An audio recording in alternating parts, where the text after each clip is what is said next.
Yeah, I like tea. But you like tea in the morning? I don't like tea in the morning. I Like like coffee. coffee in the morning? Mm-hmm. If it's night you want coffee? Ano pa? If night you want tea? No. Still coffee. Oh my gosh, Daddy is the one drinking tea at night, not mommy. You always drink coffee. You always drink tea 'cause your tummy's gonna hurt.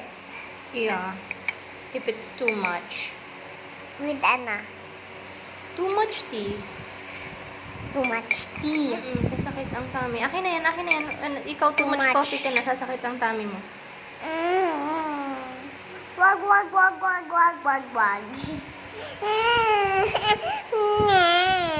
Bakit? Wait lang, bibigyan kita mamaya-maya. Nga.